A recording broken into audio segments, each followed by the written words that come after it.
Hello, everyone, and thank you for joining me for another restful episode of true, scary stories to help you fall asleep. Today, we're going to be reading some true scary stories that originated from 4chan. I hope you enjoy them. But before we get into the stories, I have huge news for horror fans. My content is now streaming on Chilling, along with many that are Chilling exclusive compilations. Chilling is the largest horror streaming platform packed with full-length horror movies, short films, podcasts, audiobooks, and exclusive creator content like mine. The best part? You can watch Chilling from anywhere. You can watch it on your iPhone or Android phone. You can watch it on the web at chillingapp.com. Or you can watch it on your Roku, Samsung TV, and Amazon Fire. Chilling is all horror all the time. No more searching through random categories just to find a scary movie. Whether you love paranormal horror, psychological thrillers, slashers, or indie horror, you'll find thousands of hours of content ready to stream. Chilling is completely ad-free and just $5.99 per month. But you can start your free trial right now. And if you use my unique promo code, Interscare, you'll get an exclusive discount on your membership. Go check it out. Explore all the horror content and let me know what you think. Sign up today at chillingapp.com or at the link in the description down below. And make sure that you use promo code Interscare for an exclusive discount. So, what are you waiting for? Go on over to the link in the description down below and sign up so that you can start streaming today. And now, without further ado, lay back, relax, and enjoy these true scary stories.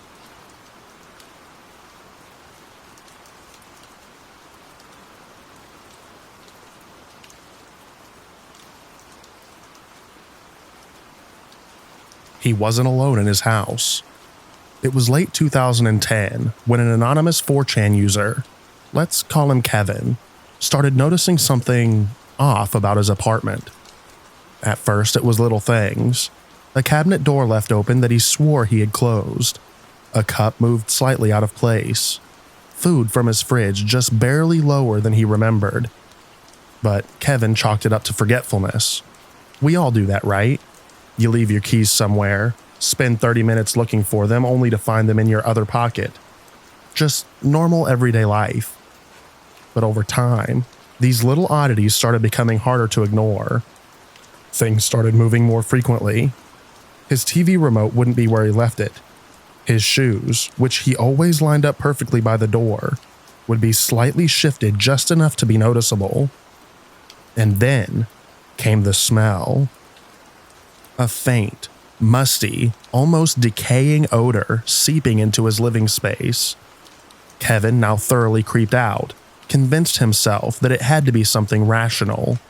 Maybe there was a dead animal in the walls, or maybe his mind was just playing tricks on him. That's what he told himself. Until he woke up one night to the sound of shuffling. Not from his neighbors, not from outside. Inside. Coming from the ceiling. Kevin shot up in bed, heart pounding. He sat there, frozen, listening. The sound stopped. Silence.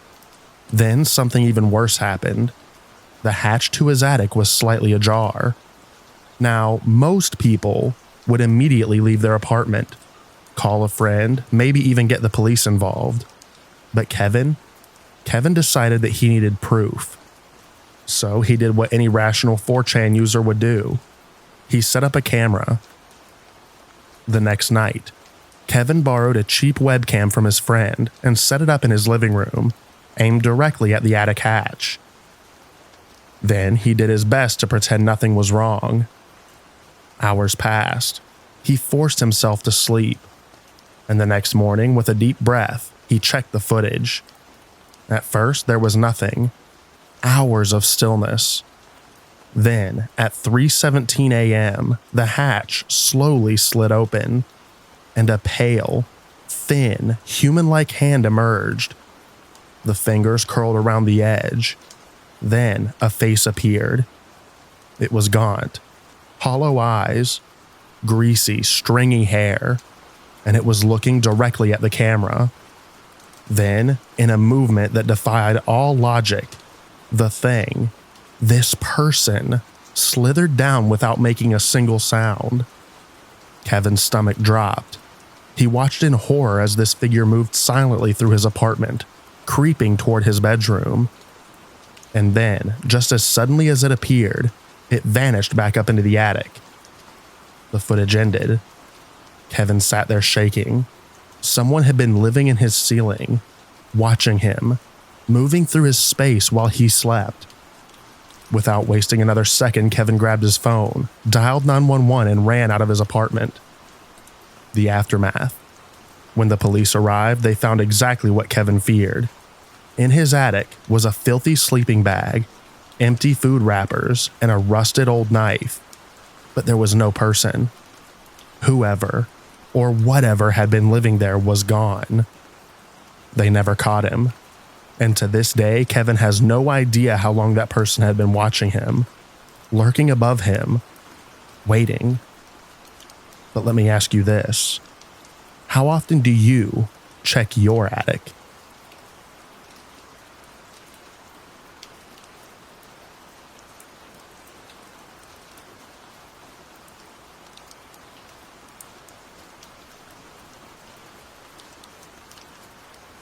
The smiling man was real. It was around 2:30 a.m. when another 4chan user, let's call him Mark, was walking home from a friend's house. Now, Mark wasn't the type to get scared easily. He had lived in this city for years, knew the streets well, and always made sure to stay aware of his surroundings. But tonight, something felt off. The streets were too quiet. No cars, no people, just the soft hum of distant streetlights buzzing in the cold air. Then he saw him. At first, it was just a figure, standing completely still under a flickering streetlight about a block away. A tall, thin man, wearing a suit. His back was turned, and he seemed to be swaying ever so slightly. Mark slowed his pace. Something about the man made his stomach twist, but he wasn't about to cross the street like some paranoid idiot, so he kept walking. And then, the man started moving. Not walking, dancing. His body moved in exaggerated, jerky twirls, his legs kicking out unnaturally, arms swaying like a marionette on invisible strings.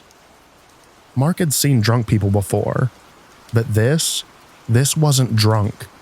It was deliberate, like he wanted to be seen. Mark quickly glanced around. Still no one. Just him and this man. And then the man stopped dancing. He turned, and that's when Mark saw his face. A wide, stretched out grin. Not normal, not forced. Too wide, too still. Like his face had been stuck that way for years. And then, without breaking eye contact, the smiling man took a step toward him. Then another. Then he sprinted. The chase. Mark didn't wait to see what would happen next. His survival instincts kicked in and he bolted. Now, Mark wasn't out of shape, but the smiling man, he was fast. And worse, he was silent. No panting, no footsteps, just the sound of Mark's own heart pounding in his ears. Mark cut a sharp corner, nearly slipping as he sprinted down a side street. He risked a glance over his shoulder. The smiling man was gaining on him, his body still moving in that unnatural, exaggerated way, as if his limbs were bending just a little too far. Mark saw a 24-hour convenience store up ahead, the only sign of life on the street. He didn't think. He just ran inside, slamming the door behind him. The cashier, a bored-looking guy in his 20s, barely glanced up as Mark stumbled inside, gasping for breath. "Dude, You okay?" Mark turned towards the glass door, but the smiling man was gone. Not walking away, not hiding, just gone. Mark stood there, shaking, staring out into the empty street. The cashier was still looking at him confused. "You saw that guy, right?" Mark gasped. "What guy?" The aftermath. Mark waited in that convenience store for 30 minutes, too afraid to step back outside. Eventually, he forced himself to leave, sprinting the last few blocks home. He locked every door, every window, closed every curtain, and for the next few weeks, he couldn't shake the feeling that he was being watched. But he never saw the smiling man again. Years later, Mark posted his experience on 4chan's paranormal board, expecting to be called a liar. But then, something terrifying happened. Other users started sharing their own encounters. Different cities, different times, but the same description. The tall man, the suit, the dancing, the grin. Some even claimed that they had seen him before Mark's encounter, and some claimed that they had seen him afterwards. So I have to ask you, the next time you're walking home alone at night, and you see someone standing just a little too still under a streetlight, what would you do if they started dancing?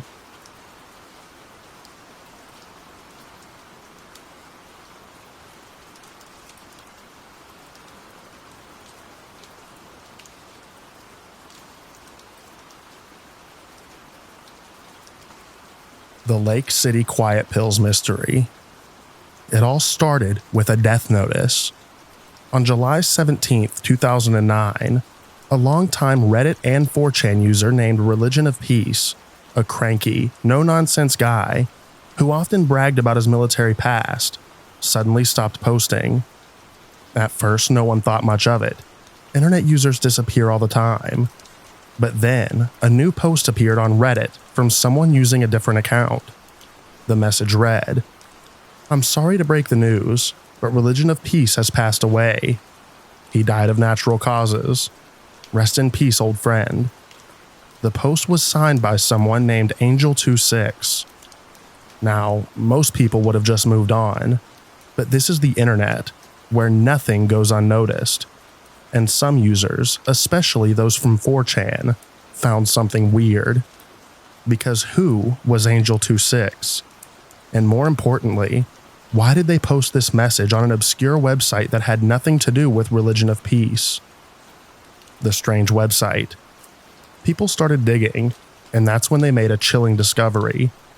Religion of Peace's profile had a link in his bio. It led to a shady-looking website called LakeCityQuietPills.com. The link looked primitive, just a blank white page with an image of a pill bottle and the phrase, "dispensing Lake City Quiet Pills to deserving people since 1968. Now, for those who don't know, Lake City Quiet Pills is a military slang for bullets, specifically bullets manufactured at the Lake City Army ammunition plant. This wasn't just some random joke. This sounded like a hitman site. The hidden messages. At first glance, there was nothing else on the site, but someone decided to check the source code, the hidden text behind every web page. And that is when things got terrifying. Buried inside the code were hidden job postings, and these weren't normal jobs. They read like mercenary assignments. Here are some of the actual messages that were found. Need 3 guys. Must be fluent in Farsi. No KDDs. Seeking assets for overseas assignment. 8 positions. Flawless record required. Need an expert in wet work. Quick turnaround. Note, wet work is a term for assassination. This wasn't a joke.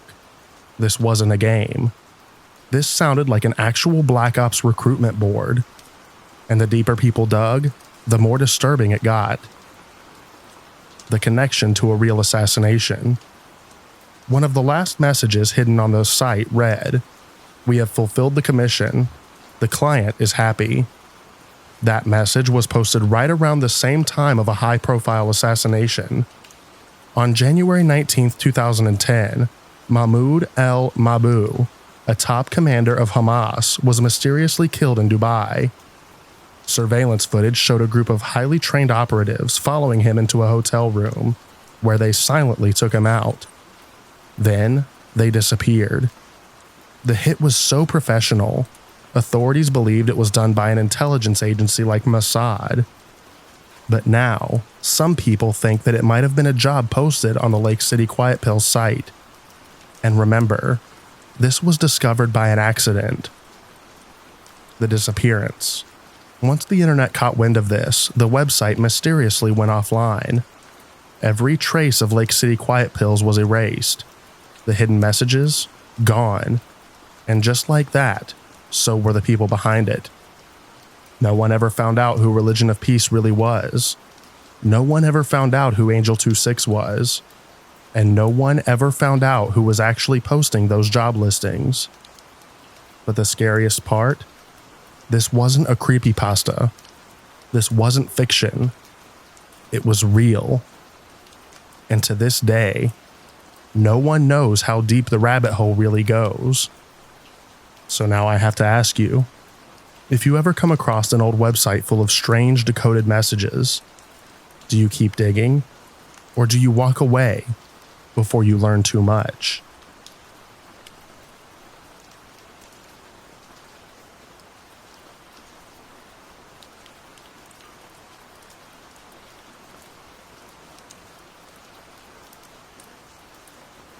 The 4chan's serial killer.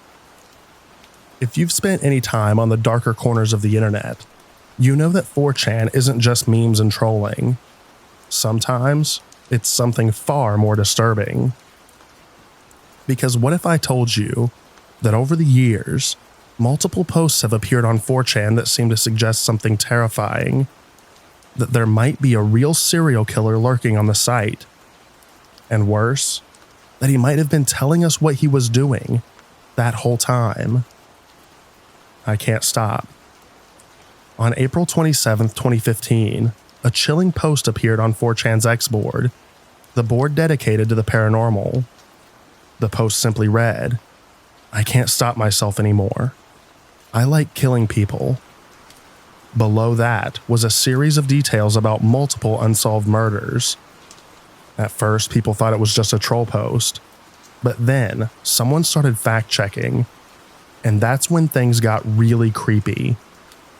Because some of the details, like the locations, the weapons, even the descriptions of the bodies, were never released to the public.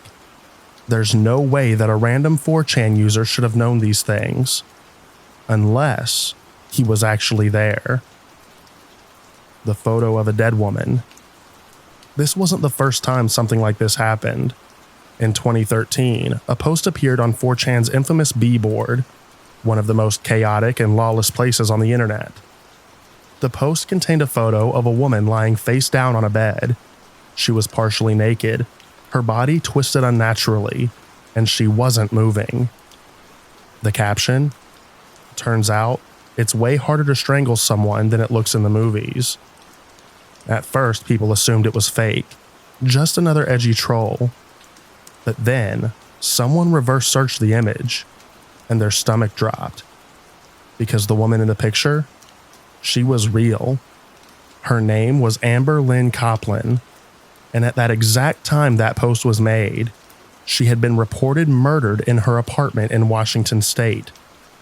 The person who posted it, her boyfriend, David Kalak. And just minutes before posting the photo, he stole her car and led police on a high-speed chase. He was arrested soon after, which means that for a brief moment, 4chan had a literal murderer in its threads, posting evidence of his crime in real time. And even worse, this wasn't the last time something like this happened.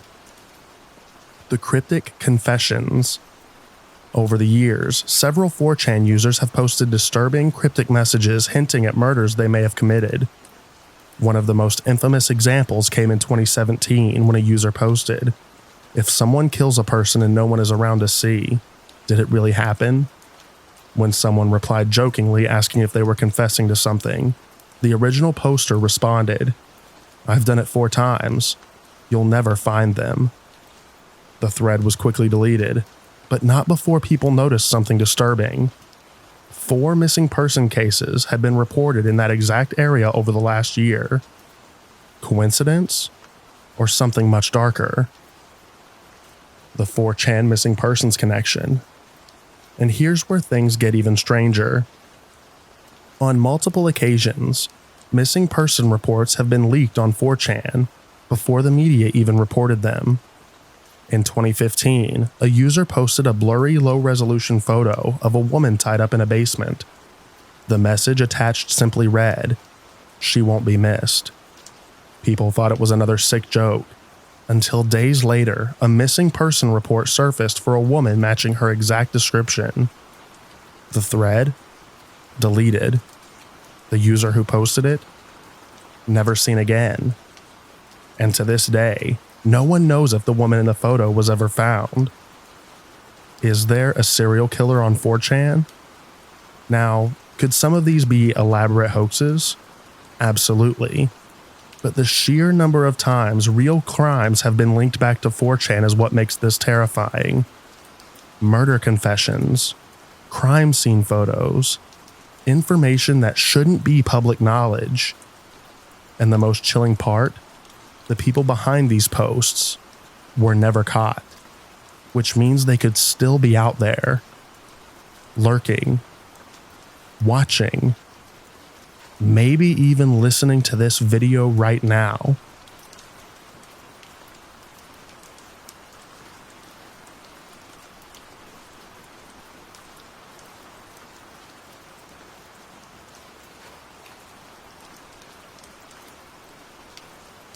The Wyoming incident.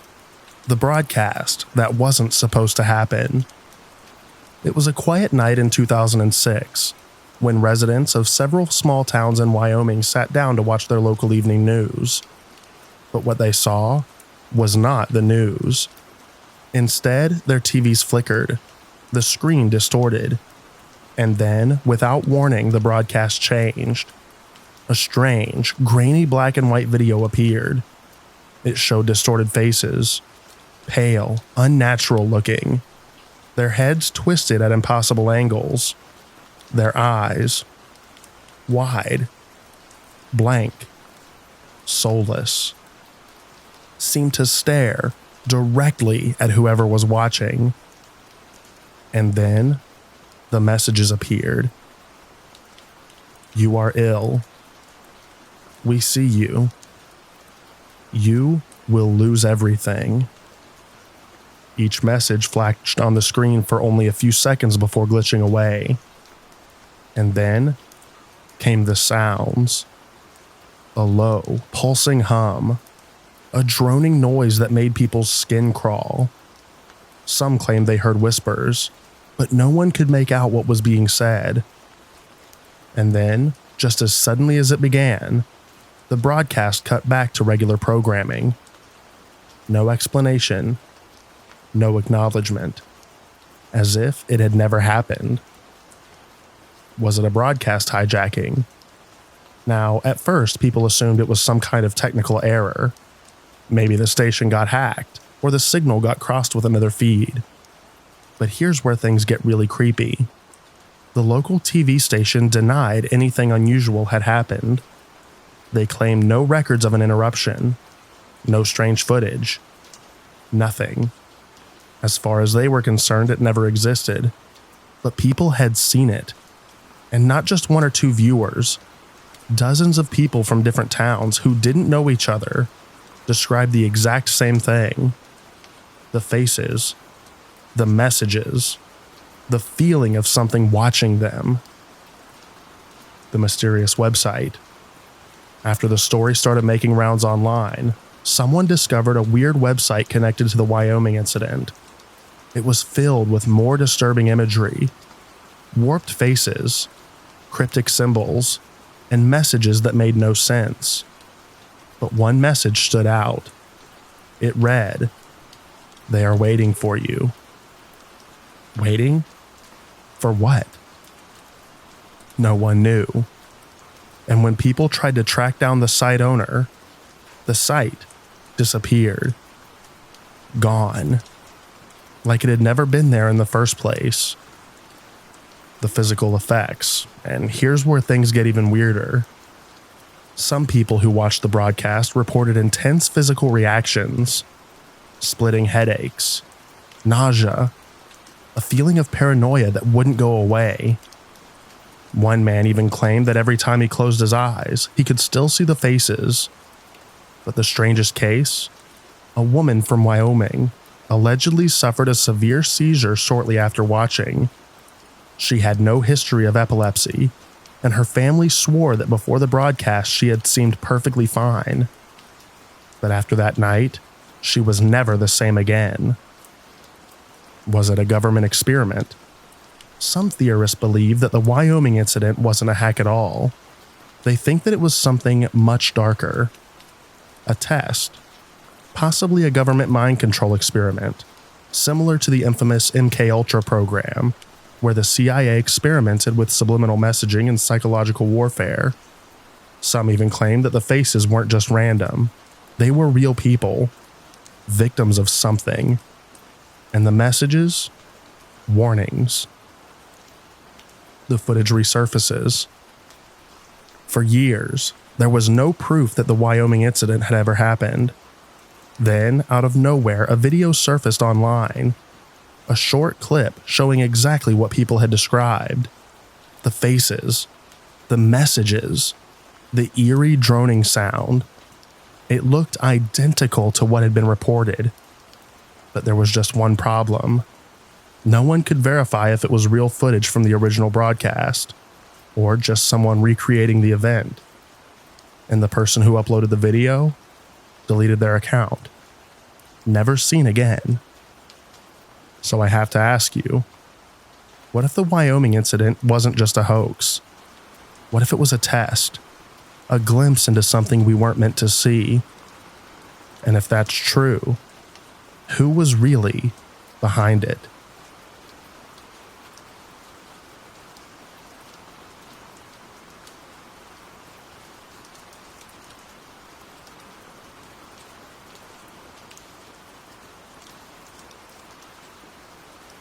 The Deep Web Red Room, a place you should never go. It was late 2011 when a young 4chan user, let's call him Ethan, stumbled into a part of the internet he could never leave. He didn't mean to, it was just curiosity. Like many others, Ethan had heard the rumors of red rooms, mysterious sites on the deep web where horrific things allegedly took place. Live-stream torture and murder for pay. Things no one should ever witness, much less be a part of. But like the forbidden fruit, Ethan's curiosity was irresistible. He wanted to see for himself. Finding the link. It all started with an innocuous post on the deep web. Ethan had spent months dabbling in encrypted forums, learning about the world of darknet markets, hidden sites, and rumors about underground activity. He'd seen it all. Drugs, weapons, stolen data. But something about this thread caught his eye. A single line. Looking for a serious viewer for a live broadcast tonight. No fakes. No time wasters. The post was followed by a URL, one that was short and oddly specific. A link to a website he'd never seen before. Ethan, shaking with a mix of excitement and dread, clicked the link and found himself staring at a plain black page. In the center, there was a countdown timer. T-minus 14 hours. The words on the page were simple yet chilling. Live stream in 14 hours. Pay for access. No refunds. Ethan had no idea what to expect, but his curiosity won out. He followed the instructions, set up the necessary cryptocurrency payment, and waited. The live stream. The next day, Ethan was back at his computer, sitting in front of the screen. His heart was pounding in his chest. The counter counted down, and when it finally hit 0, the screen flickered and came to life. At first, it was just a black room. The camera slowly zoomed in on a single chair in the center of the room. The air was thick with tension. Ethan couldn't look away. Then the figure appeared. A man. He was dressed in tattered clothes, his face obscured by a hood, but Ethan could tell something was wrong. The man moved stiffly, like he was drugged or paralyzed. A streak of blood ran down his arm as if he had been there for a while. Suddenly, the door to the room opened. A woman entered. Her movements were confident, controlled. She didn't speak, but there was almost something surgical in her demeanor. Ethan's stomach tightened. He didn't know what he was witnessing. He thought maybe it was some kind of disturbing performance art, but it didn't feel like that. It felt real. The woman reached the man and strapped him to the chair, strapping his arms and legs tightly. She stepped back, then looked directly into the camera. She smiled, a smile that froze Ethan's blood. The woman didn't speak, but a text appeared on the screen in bold letters. "Would you like to make a donation to keep the fun going?" And then, in chilling silence, the camera zoomed in on the man's face. The man's eyes were wide with terror. Ethan felt his pulse racing, his hands shaking as he stared at the screen. He didn't want to watch, but something in him couldn't look away. The horrific turn. The stream continued. The woman began torturing the man, slowly, methodically. First with a knife, cutting small slices of his skin, teasing the blade over his body. She didn't seem to be in a hurry. She was enjoying this. And then, the room went dark. Ethan's screen flickered again, and when the lights came back on, the man was gone. The woman, now alone in the room, was facing the camera. She stood still for a moment, then slowly began typing into a nearby terminal. And then, on the screen, the following words appeared. "This was your last warning." Ethan's heart skipped a beat. The message wasn't just chilling. It felt like a direct threat. The aftermath. The next day, Ethan could hardly believe what he had seen. He checked the website again, but it was gone, completely wiped off the deep web. The link didn't exist anymore. The payment he'd made? Untraceable. He told a few friends about it, but most of them dismissed it as just some disturbing online prank or a well-crafted performance. But Ethan knew what he had seen was real, and the more he thought about it, the more he realized something else. He had been watched. Because after the stream ended, Ethan found something unsettling in his browser history. A single, cryptic message. "We've been watching you too." It was just a simple line, but the fact that it was in his browser history, that it came from a source he hadn't visited, sent an icy chill through him. What really happens in red rooms? To this day, the red room incident remains unexplained. No one has ever traced the site. No one knows if it was a one-time performance or something much darker. Some people believe red rooms are an elaborate hoax, staged with actors and makeup. But others, they believe that there are real red rooms out there, hidden deep in the dark web, where you can watch real-life horror unfold, if you're willing to pay for it. Some say the victims are just paid actors. Others think it's worse, that the people on the screen are real. And here's the worst part. No one knows who's behind these rooms. Who are the people behind these streams? Who owns these sites? And what happens to the people who watch?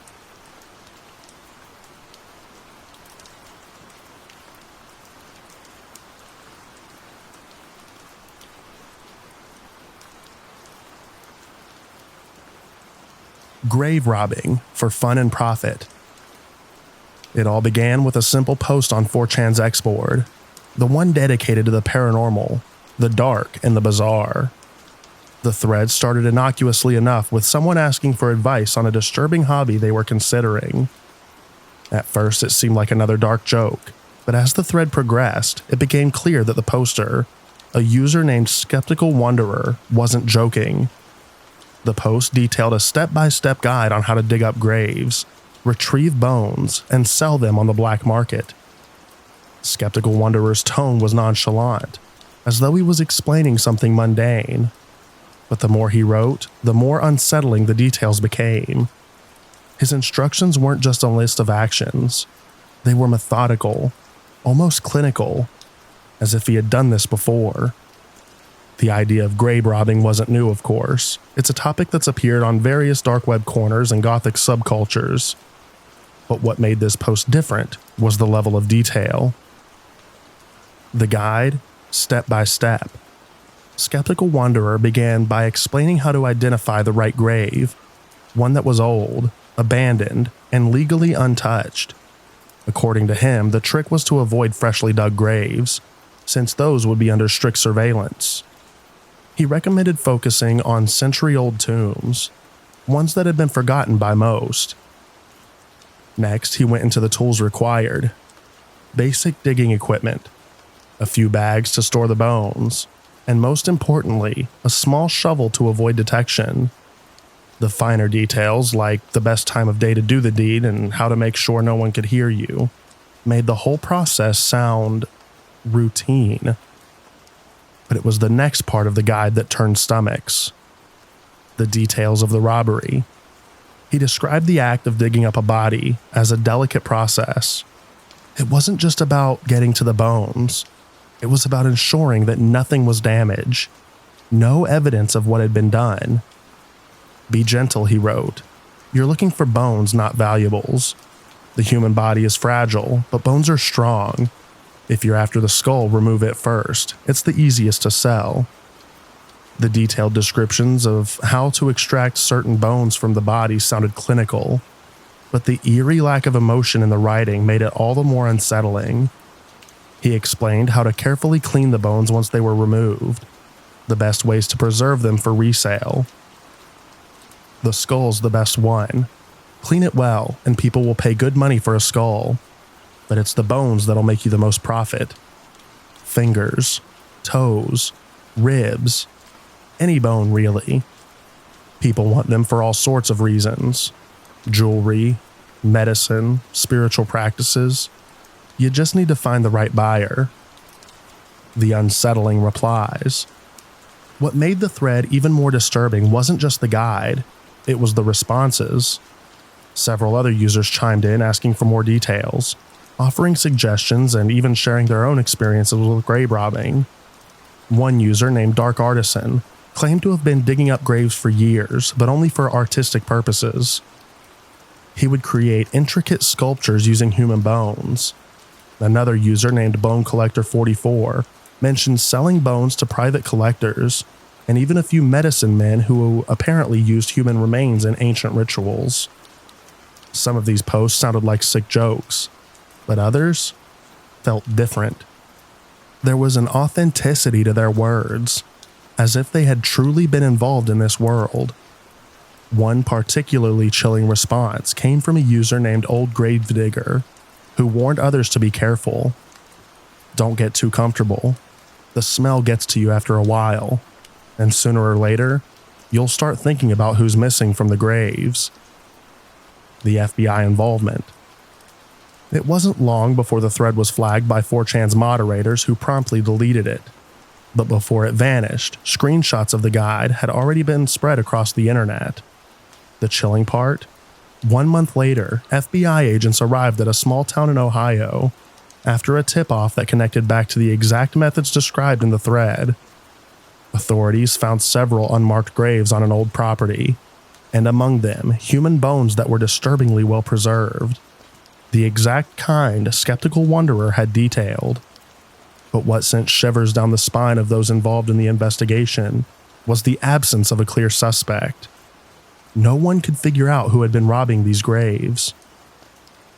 A connection to real-life murders. The investigation into the graves led to an even darker discovery. Several of the bodies from the graves had been linked to unsolved disappearances that had occurred in the area years earlier. The bones weren't just from forgotten graves. They were from people who had been buried without their families knowing they were missing. The police had no evidence to tie it to the online post, but the investigators couldn't shake the feeling that the two were connected. The details of the guide on 4chan had seemed so real, so specific, that it felt as if someone had been following these exact instructions, down to the very last step. And the fact that the bone sales fit into the pattern of the unsolved disappearances only deepened the suspicion. Some believed that the posts weren't just from a lone grave robber, but possibly a network of individuals operating across the country. The final warning. As for the original post by Skeptical Wanderer, it vanished, as did most of the users involved. Some people think they were tracked down by authorities after the thread gained attention. Others believe they simply stopped posting, disappearing into the shadows where the internet couldn't reach them. But the most unsettling part of the entire event was the final comment that Skeptical Wanderer left. Before the post was deleted, he wrote, "It's all for profit, you see. People will pay for anything, even bones." And after that, he simply typed, "But remember, the bones never lie."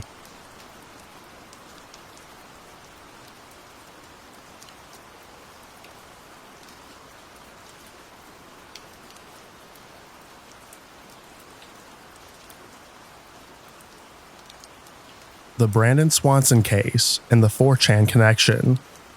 Brandon Swanson was a 19-year-old college student from Marshall, Minnesota, who vanished without a trace in May of 2008. His disappearance remains one of the most haunting unsolved cases in the area. The details surrounding his last known moments are chilling. He had been driving home late one night, and after calling his parents to let them know, he had run off the road and was stranded in a rural area. He mysteriously disappeared. The disappearance. On the night of May 14, 2008, Brandon was driving home from a friend's house. Somewhere along the way, he swerved off the road and got his car stuck in a ditch. He called his parents to let them know about the situation, and they tried to guide him home. They stayed on the phone as he walked through a dark, isolated stretch of road near a deserted highway. At some point during the conversation, Brandon's voice grew panicked. He claimed to be near a farm, but couldn't see anything familiar. His parents asked him to stay put while they called the police for help. But before they could, the call suddenly cut off. Brandon's phone signal was lost, and he never returned home. The search for Brandon began immediately, but despite an exhaustive effort, no trace of him was found. Not his body, not his car, not any sight of him, or even any sight that he had ever walked into the woods near where his parents thought he might be.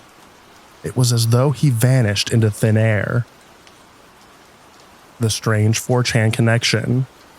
The case went cold for years, and though it had sparked a lot of discussion on local news and forums, it wasn't until 2011 that the case gained a chilling new layer of mystery. A post appeared on 4chan's X board, the paranormal section. It was a long thread discussing theories about Brandon's disappearance. But it wasn't just speculation. One user, whose identity was never revealed, seemed to know disturbing details about the case. Details that had never been made public. The poster, who went by the name Watcher92, wrote that they had come across a strange cryptic message while searching through old online threads. They claimed to have found coordinates hidden in a forum dedicated to missing persons cases. These coordinates, they said, led to a remote location near Brandon Swanson's last known call. The poster then claimed they had found an obscure encrypted audio file hidden deep within the web. The file, once decoded, allegedly contained Brandon's last words. According to Watcher92, Brandon's last words were not to his parents, but to someone else. Someone following him. The audio file was never made public, but the claim stirred up enough interest to set off a wave of digging and investigation, not just in the real world, but in the darkest corners of the internet. The disturbing clues left behind. What made this post even more terrifying was the way Watcher92 described the circumstances surrounding Brandon's disappearance. According to them, Brandon hadn't just wandered off the road. He had been lured into the woods by someone who had been watching him. They described the person as someone who had been tracking Brandon since he made the phone call to his parents. Someone who had been following him without leaving any trace. The post also claimed that the authorities had been covering something up. According to the mysterious poster, there were witnesses who had seen someone near Brandon's location at the time of his disappearance, but the police had never followed up on their testimonies. And the most chilling part of the post? They know where he is, but they're not telling us. The silence and the vanishing. As quickly as Watcher92 had appeared, they disappeared, leaving no further trace of their involvement in the case. The thread was eventually deleted, and all evidence of the post was wiped from 4chan's servers. However, people started to dig deeper into the mysterious coordinates, and a few claimed to have found a spot close to the area where Brandon had been last seen. But the most disturbing part of this entire story? Brandon's body was never found. No remains, no car, no clues. It's as if he's simply vanished. And those who followed the trail of Watcher92 and their cryptic messages couldn't shake the feeling that someone knew more than they were letting on. Theories and unanswered questions.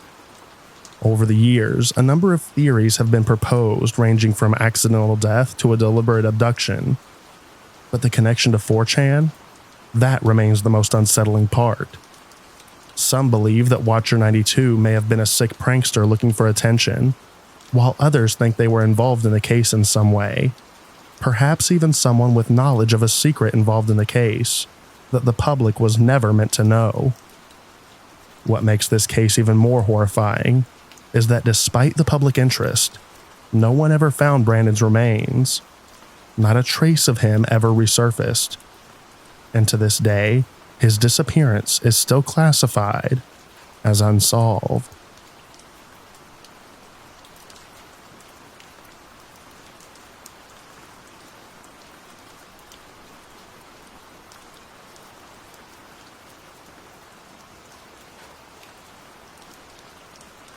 The broken phone incident. A particularly eerie story was shared by a user who described receiving anonymous phone calls that lasted for hours. The strange part? Every time they picked up the phone, they heard a distorted voice repeating their name, sometimes in a calm whispering tone, sometimes in a frantic, panicked scream. The user tried everything, changing their phone number, getting a new phone, blocking the calls. But no matter what they did, the calls would always come. The voice on the other end seemed to be getting more desperate with each passing day, pleading the user to stop investigating. Then came the moment that would haunt the user forever. One night the phone rang again. The voice on the other end simply said, "I see you." The user quickly hung up, but the phone immediately rang again. When they answered, there was no voice this time. Instead, they heard heavy breathing, as if someone was standing right behind them. Frightened, the user got up to check but found no one there. They returned to their phone, only to see it had been destroyed, completely shattered, even though they know they hadn't dropped it. The call ceased after that, but the user was never able to get rid of the feeling that someone had been watching them from the other side of the phone.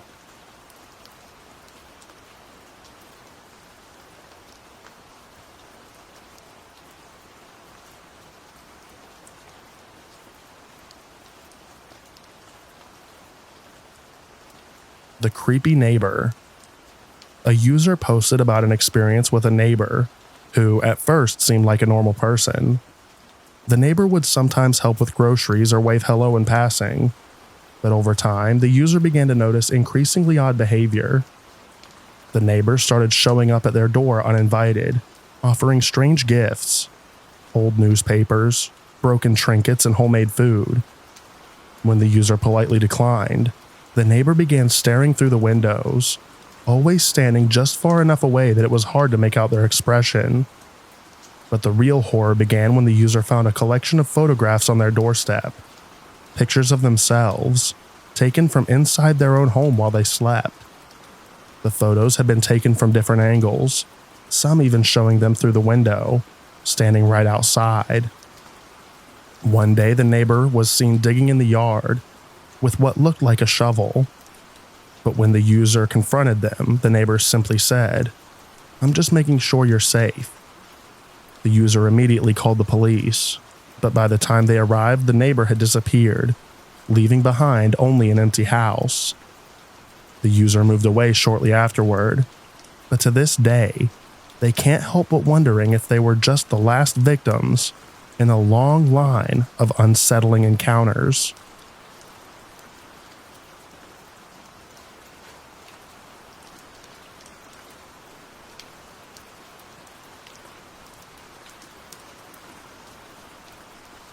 The Grim Reminder Thread.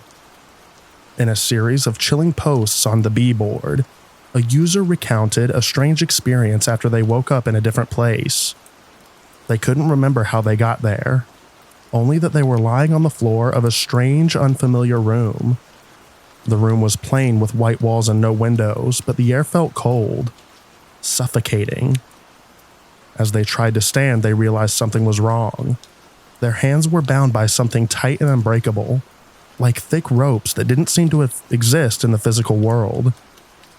They could feel them, but when they tried to touch them, their hands would pass through the ropes as if they were just an illusion. In the corner of the room, there was a single note pinned on the wall with what appeared to be a bloody knife. The note simply said, "You're still here, aren't you? You never left." When the user tried to call for help, their voice couldn't leave their throat. They couldn't even make a sound.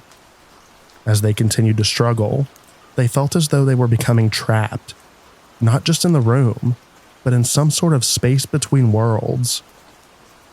After several days of posting, the user stopped responding.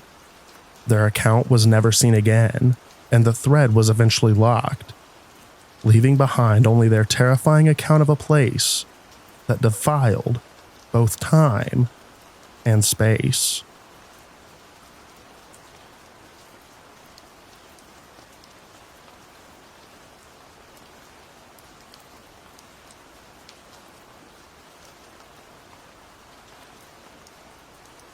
The mannequin in the woods. A user posted about a strange experience while hiking in a remote part of the Pacific Northwest. After walking through a dense patch of woods, they stumbled upon what appeared to be a realistic mannequin standing by a tree. It looked human, but something about it felt wrong. It didn't have a face, and its limbs were stiff, but its posture suggested it was waiting for something. Curious, the user decided to get closer, but just as they did, they heard a soft rustling in the trees behind them. They turned around to see a man with no face, just skin stretched across a featureless head. Terrified, the user ran back the way they came, looking over their shoulder to see the mannequin moving slowly, following them at a distance. They ran for what felt like hours before finally making it to a clearing and looking back. There was nothing there. The next day, the user returned to the spot, but the mannequin and the faceless figure were gone, as if they never existed.